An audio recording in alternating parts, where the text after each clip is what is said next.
Hello everyone and welcome for today's session. Today we will start with new subject service management, and in this service management we'll start with chapter number 1, introduction to service industry.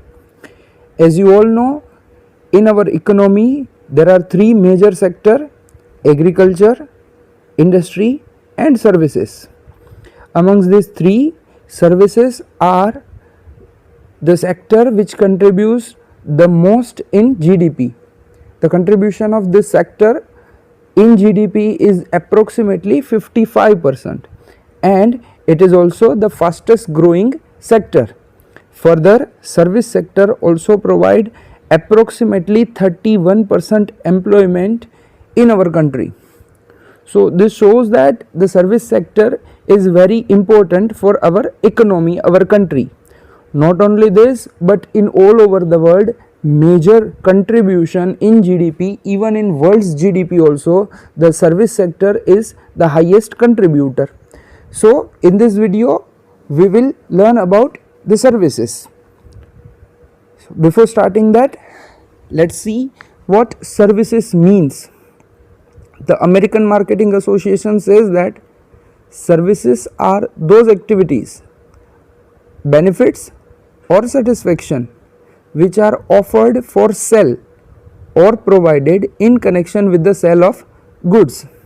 So according to American Marketing Association, services generally provided along with the goods. They are sold along with the goods. For example, television. When you purchase television, a company or showroom provides you with the facility of free installation, extended warranty, etc. These are called as the services in connection with the goods. There are certain services which are sold standalone also. They are called as standalone services, or they are called as services. Say for example, services of doctor or lawyer or chartered accountant, consultancy services, etc. So according to American Marketing Association, these are the services.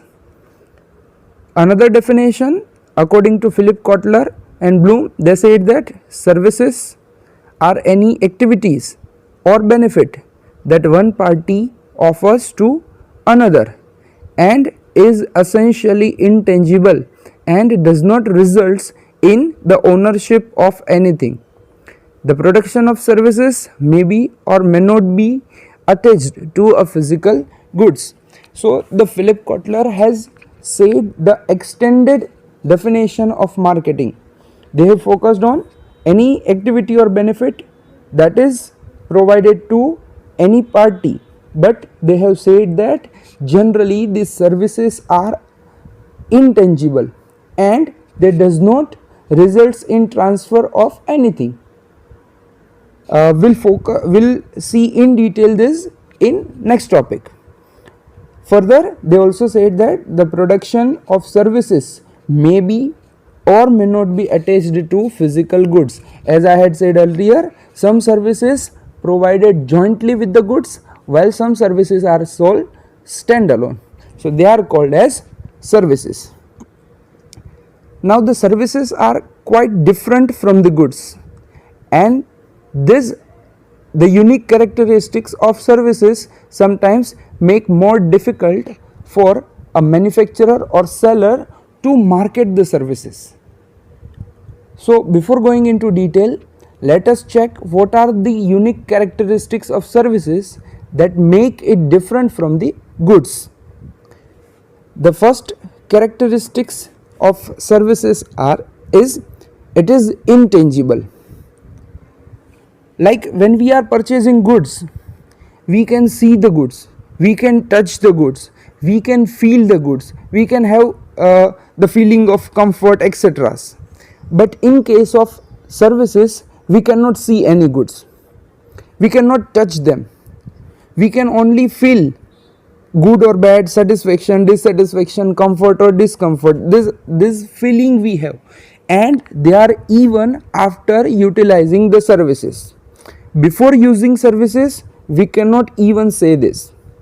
For example, if we go to purchase a cloth, then we will go to a departmental store. We have a large quantity of clothes laid there. We can choose from them.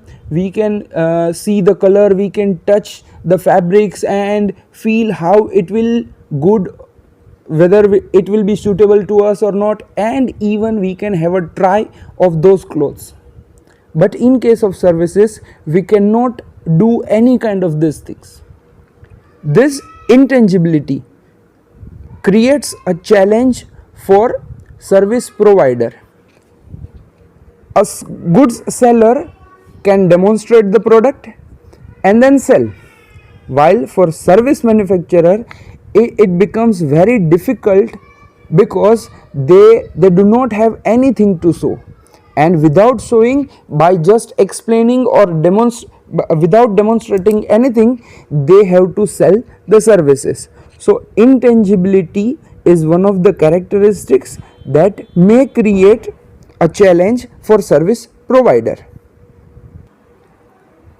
The example of such services are, say for example, consultancy services provided by chartered accountant or doctor or lawyer.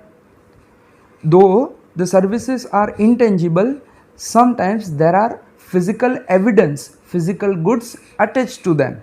For example, hotel room, the services are staying in a room, but the goods attached are the interior, the furnitures and the other facilities provided by hotels. Car rent, we want to transport from one place to another place, but the physical goods attached is car itself. So this is it's about intangibility. Now the second point is perishability.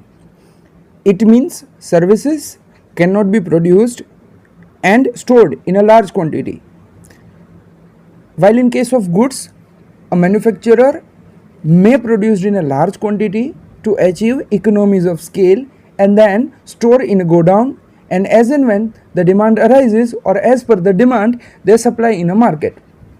But in case of services, such thing is not produced, and this also creates a challenge for a service provider or manufacturer, that they need to closely analyze the demand, and as per demand they need to produce the services. Now in case if at a time demand is more than supply, then either the customer has to wait or they have to go disappointed. And if the demand is lesser than supply, then the capacity which is unutilized will go waste. Say for example, in a restaurant, the restaurant has a capacity of 50 people. In a particular time period, on Sundays or on a festival days, the demand is more, and that's at that time the customer has to wait in a queue, or they may go at some another restaurant, while in other days the capacity remains vacant. If there is 20 or 30 customers only on a particular day, the remaining capacity cannot be utilized on another day. They cannot be stored to utilize on another day. So the perishability in this way create problem for service manufacturer. And then the next point is inseparability. It means services cannot be separated from their service provider. Service provider and the customer both are closely related with each other. It means the services manufactured and then immediately they need to be delivered. At a time of service delivery, the customer and service provider need to be present at a time. While in case of goods, such things generally do not happen. We generally do not go to manufacturer to purchase a product, or from wherever we are purchasing our product, the manufacturer does not remain present. But in case of services, majority services are inseparable. It means service provider need to be there as and when the customer goes to consume services, and the service provider is the most important part of the service delivery process. Say for example, the service of doctor, the service of chartered accountant, the service of waiter in restaurant, etc. So that is all about today. We'll continue with the next characteristics in next videos. Till then, stay tuned. Goodbye.